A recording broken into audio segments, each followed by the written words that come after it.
Hello dear students, welcome to the class, welcome to this session of ICT virtual classroom.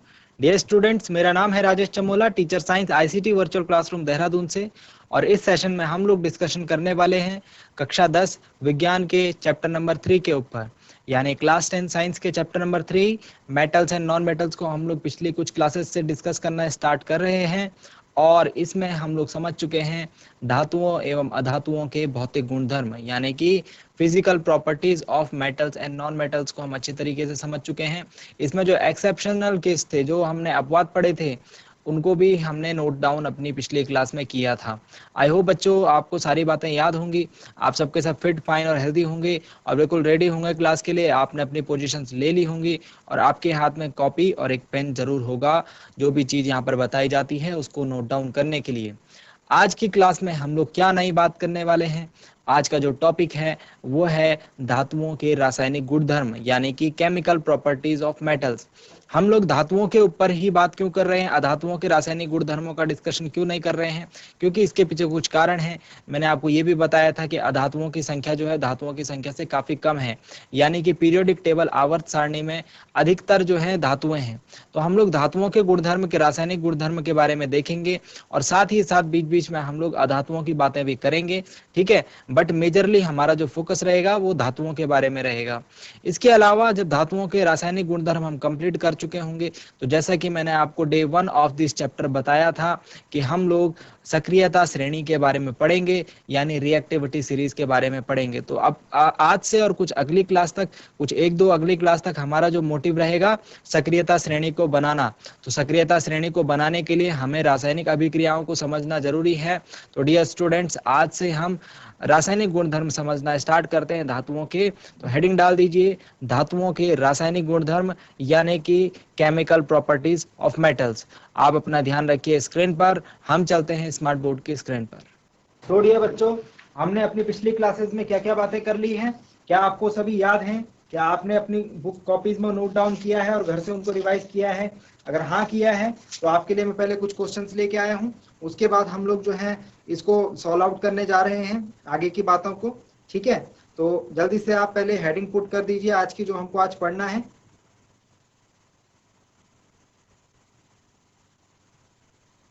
जल्दी से आप इस चीज की हेडिंग नोट डाउन कर लीजिए बच्चों।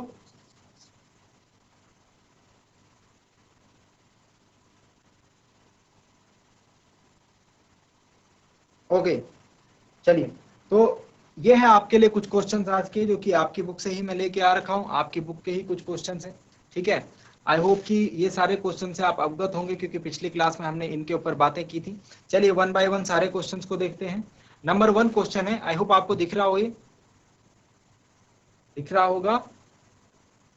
चलिए थोड़ा साइज इसका बढ़ा देते हैं, अब दिख रहा होगा, ठीक है। ऐसी धातु का उदाहरण दीजिए, मैं पढ़ भी रहा हूँ, फर्स्ट क्वेश्चन को पढ़ रहा हूँ। ऐसी धातु का उदाहरण दीजिए जो नंबर 1 कमरे के ताप पर द्रव होती है। बताइए, कमरे के ताप पर द्रव कौन सी धातु होती है जो कमरे के ताप पर द्रव होती है? तो धातु में मैंने बात कही थी, धातुएं क्या होती है जनरली, धातुएं क्या होती है, कठोर। धातुओं में कौन सा गुण होता है? कठोरता का गुण। लेकिन एक धातु ऐसी है जो इस गुण को नहीं रखती है, फिर भी धातु कहलाती है। उस धातु का नाम है, उत्तर लिखिए अपना, उस धातु का नाम है मरकरी या पारा। पारा, इसे मरकरी भी कहते हैं और ऐसे लिखते हैं, ठीक है। फर्स्ट क्वेश्चन का आंसर, कमरे के ताप पर द्रव अवस्था में जो धातु होती है उसका नाम है पारा यानी मरकरी, ठीक है। सेकंड क्वेश्चन का आंसर, सेकंड क्वेश्चन है चाकू से आसानी से काटा जा सकता है। तो चाकू से आसानी से किस धातु को काटा जा सकता है? मैंने बताया था आपको। सेकंड क्वेश्चन का आंसर, फर्स्ट का सेकंड मैं यहां पर लिख रहा हूं। धातु चाकू से आसानी से काटे जा सकने वाली, सेम इन्हीं पॉइंट में लिखाया था, तो इसका आपको याद होगा, sodium and potassium. Sodium potassium धातु ऐसी हैं जो कि इतनी मुलायम होती हैं, हम इनको चाकू से आसानी से काट सकते हैं, ठीक है। नंबर थर्ड पॉइंट है, ऊष्मा की सबसे अच्छी चालक, ऊष्मा की सबसे अच्छी चालक, ऊष्मा की बात की जा रही है यहां पर, ठीक है। ऊष्मा की सबसे अच्छी चालक, तो सिल्वर यानी चांदी, सिल्वर, सिल्वर धातु जो है चांदी धातु, और इसके अलावा गोल्ड, सोना।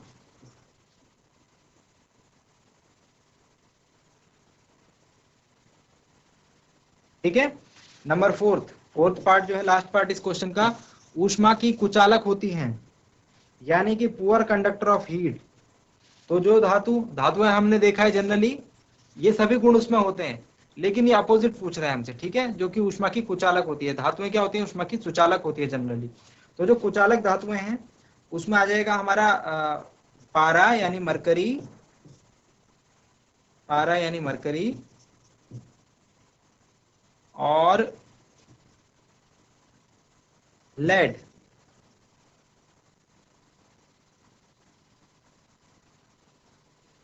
लेड, ठीक है, पारा, मरकरी और लेड। ओके, नोट डाउन कर लीजिए इन बातों को, नोट डाउन कर लीजिए इन बातों को।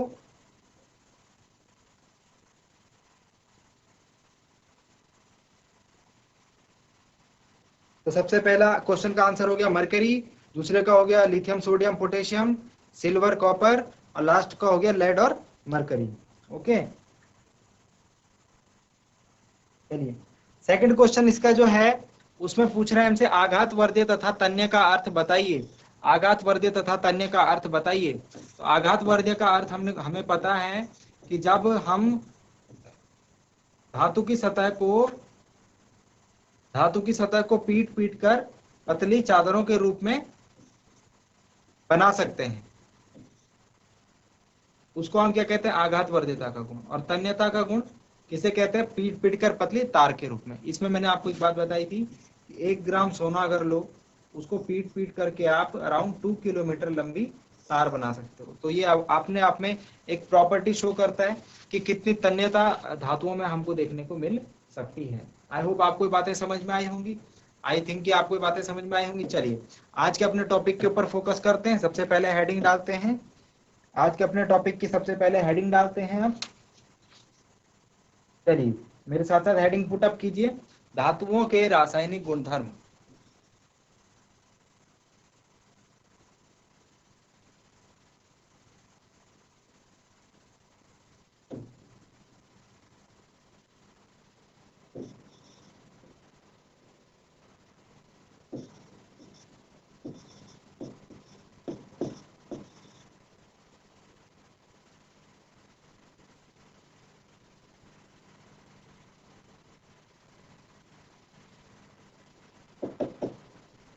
धातुओं के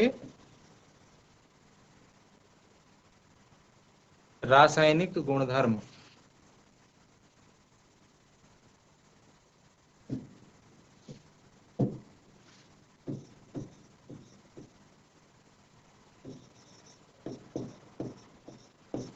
केमिकल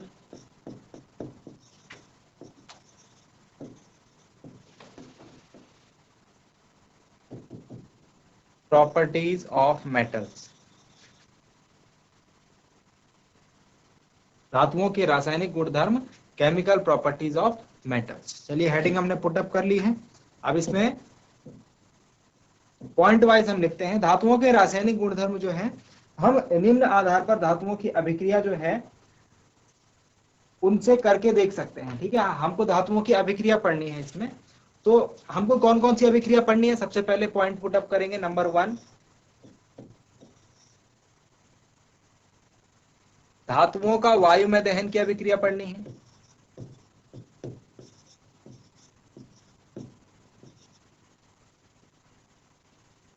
नंबर 2 लिखिए इसको, सभी लिखिए, फिर 1 बाय 1 डिस्कस करना स्टार्ट करते हैं।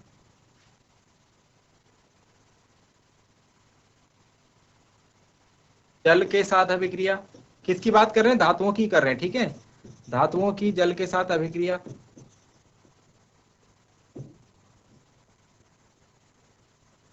नंबर 3,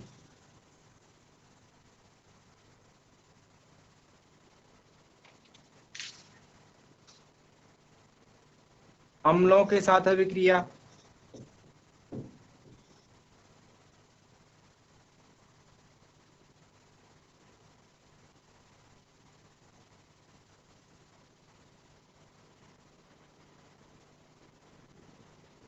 एंड नंबर फोर्थ, धातुओं की अन्य धातु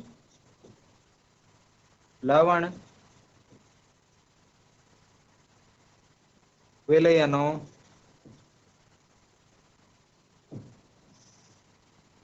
से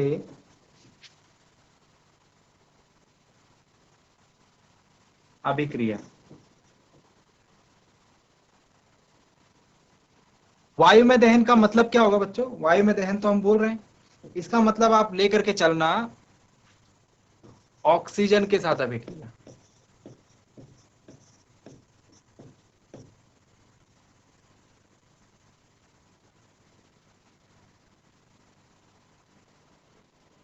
ठीक है, तो इन चीजों को अपने दिमाग में बिठा के चलिए, हमको आगे क्या पढ़ना है। और जब हम ये चारों पढ़ लेंगे, ये चारों प्रकार की अभिक्रियाओं को हम पढ़ लेंगे, तो लास्ट में हमारे पास होगी एक श्रेणी जिसका नाम है सक्रियता श्रेणी। आइए वन बाय वन डिस्कस करना स्टार्ट करते हैं। केमिकल प्रॉपर्टीज ऑफ मेटल्स, यानी धातुओं के रासायनिक गुणधर्म, जिसमें कि नंबर 1 पॉइंट पर हम लोग समझ रहे हैं धातुओं का वायु में दहन।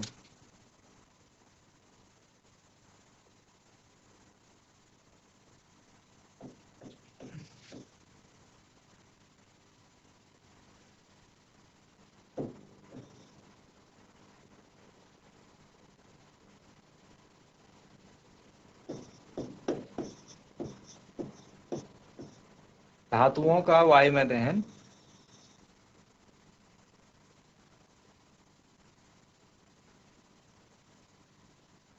और इसका क्या मतलब बताया आपको? वायु में दहन का क्या मतलब है? वायु में दहन का मतलब है किसके साथ अभिक्रिया? ऑक्सीजन के साथ। ठीक है, तो ये भी लिख सकते हैं आप, ऑक्सीजन के साथ अभिक्रिया। और धातुओं का वायु में दहन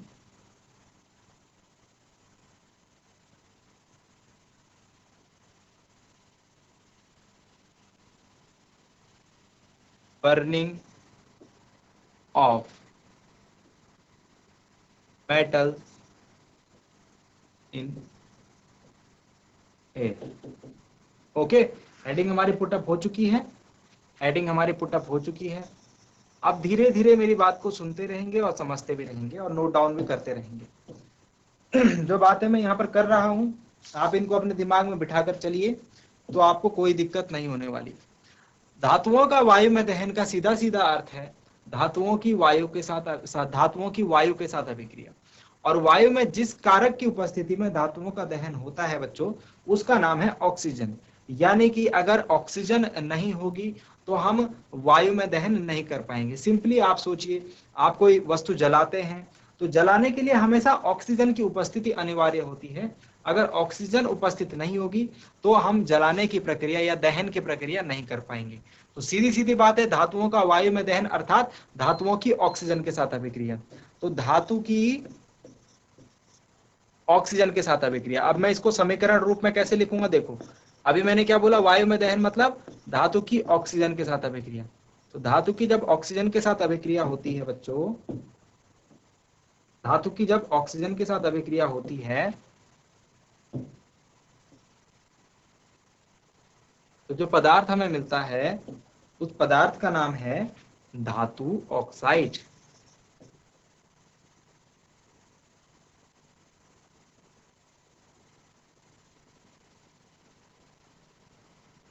ठीक है, ये तो हो गई हमारी अभिक्रिया। इसको आप बॉक्स में बंद कर लीजिए अच्छे से, और इसको बिल्कुल याद कर लीजिए आप कि ये इस अभिक्रिया में ऐसा काम होना है। अब इसके उदाहरण से समझेंगे कि आगे बात क्या होने वाली है। तो नंबर 1 उदाहरण की हेडिंग डालिए, उदाहरण नंबर 1।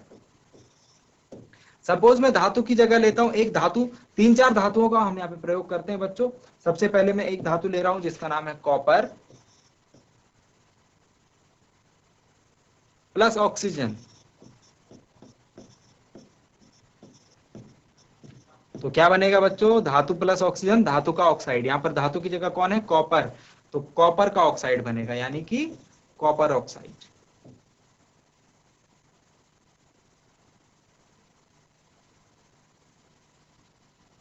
दूसरी अभिक्रिया देखिए, समझने की कोशिश कीजिए। दूसरी अभिक्रिया देखिए, अगर एल्यूमिनियम लेता हूं, धातु की जगह क्या लेता हूं? एल्यूमिनियम। तो लिखिए एल्यूमिनियम, ये सभी क्या है, धातु है। कॉपर, एल्यूमिनियम, लोहा, सिल्वर, ये सभी क्या है, धातु है। तो हमको धातु की जगह इन्हीं सबको रखना है। एल्यूमिनियम प्लस ऑक्सीजन तो क्या बनेगा, कॉपर के साथ कॉपर का ऑक्साइड, एल्यूमिनियम के साथ क्या बनेगा, aluminium oxide.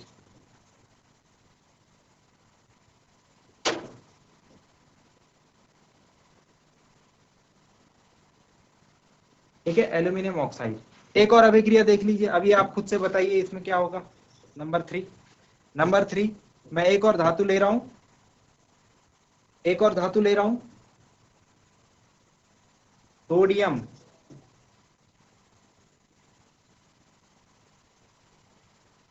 Plus oxygen gives, क्या बनेगा बताओ, सोडियम ऑक्साइड। तो अभिक्रिया आपकी समझ में आ गई। जब भी धातुओं की अभिक्रिया होगी किसके साथ, ऑक्सीजन के साथ, यानी कि जब धातुओं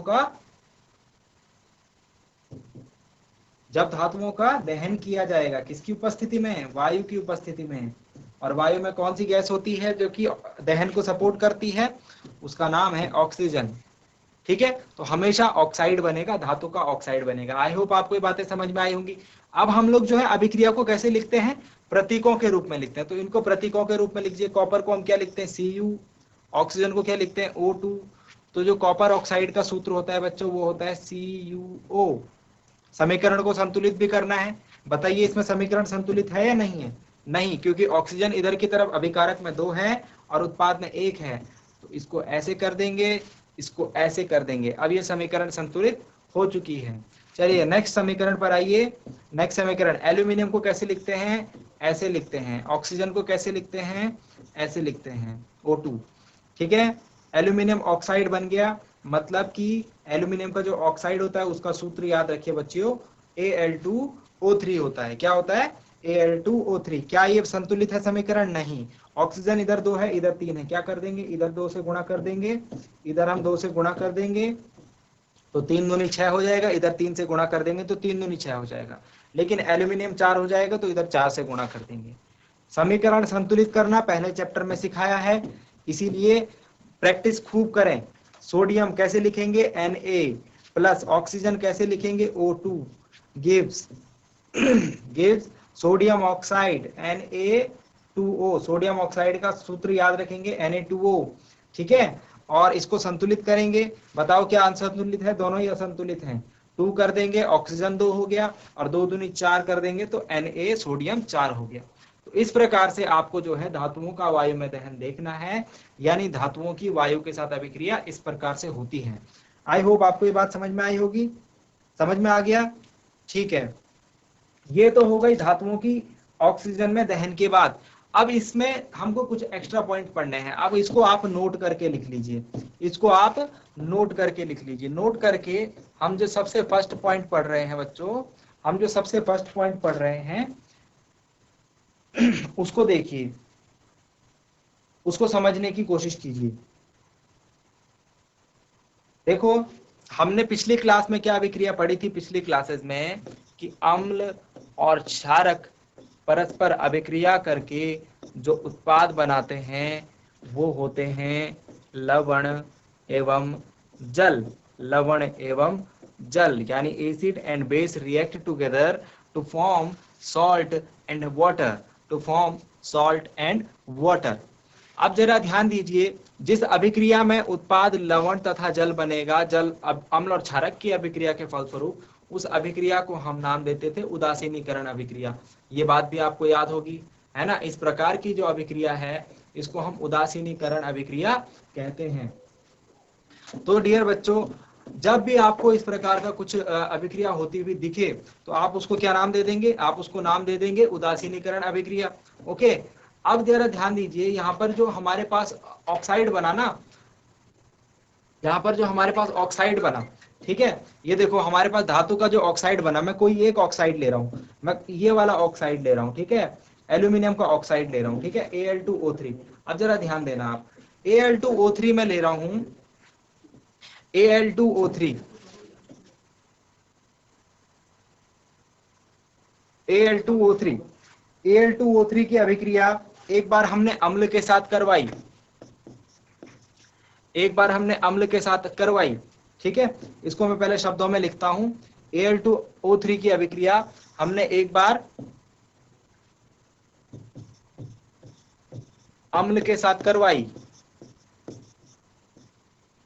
तो उत्पाद बना लवण एवं जल। और Al2O3 की अभिक्रिया एक बार क्षारक के साथ करवाई तो उत्पाद बना लवण एवं जल। यानी कि whenever Al2O3 is reacting with acid or base, product is same or as same as the product is formed in the neutralisation reaction. यानी कि वही उत्पाद बन रहे हैं हमको, अभिक्रिया उसी प्रकार से होती हुई दिख रही है जिस प्रकार से उदासीनीकरण अभिक्रिया हो रही थी।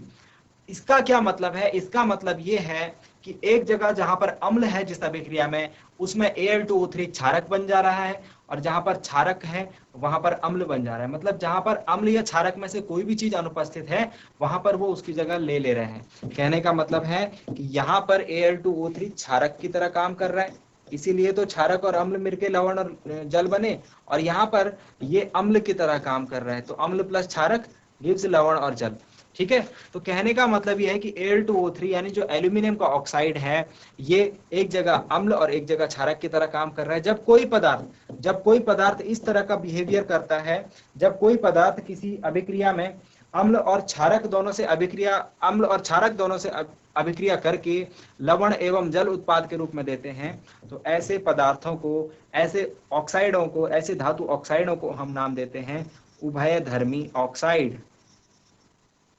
उभयधर्मी ऑक्साइड,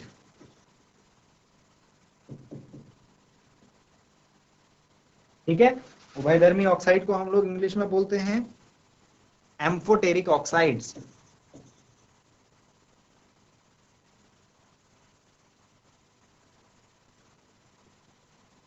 एम्फोटेरिक ऑक्साइड्स, तो दैट मीन्स कि aluminium oxide is amphoteric oxide. और जो धातु ऑक्साइड जो हैं, जो धातु ऑक्साइड ऐसा काम करेंगे उनको हम उभयधर्मी ऑक्साइड बोलेंगे। चलिए इन अभिक्रियाओं को हम लोग प्रतीकों के रूप में लिखते हैं। अम्ल की जगह कोई अम्ल का प्रयोग कर देते हैं।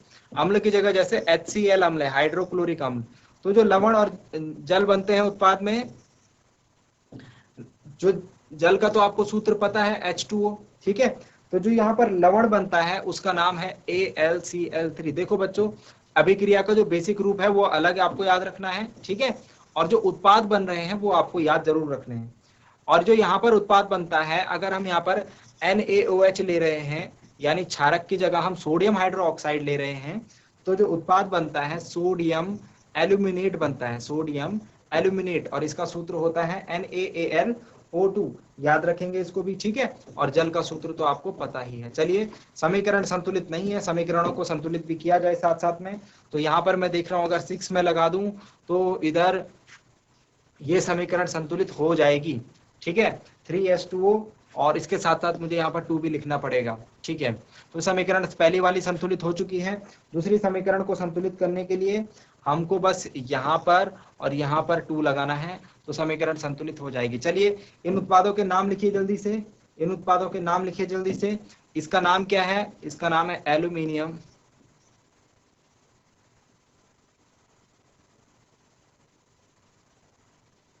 क्लोराइड,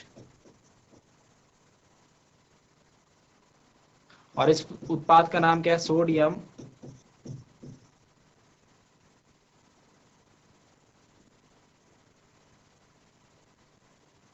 एल्यूमिनेट, ठीक है। तो ये बात ध्यान रखेंगे आप, इन उत्पादों का आप नाम याद रखेंगे, ठीक है। और जो अभिक्रिया मैंने बताई उभयधर्मी ऑक्साइड की, उसे भी याद रखेंगे। चलिए उभयधर्मी ऑक्साइड में लिखिए, उभयधर्मी ऑक्साइड में लिखिए एक चीज, ऐसे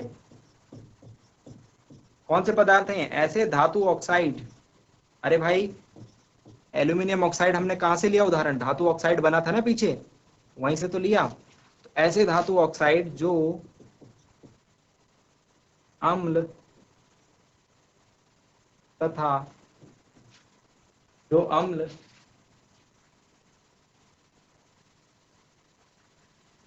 सॉरी अम्ल तथा क्षारक दोनों से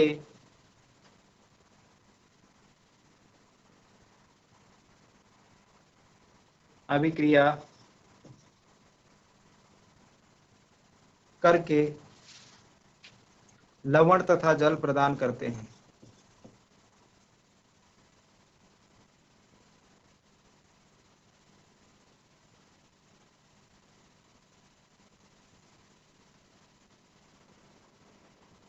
कॉमा उभयधर्मी ऑक्साइड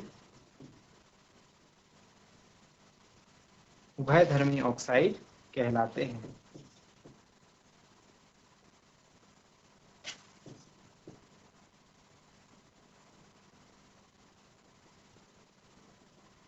फुल स्टॉप और उभयधर्मी ऑक्साइड को कर देंगे अंडरलाइन।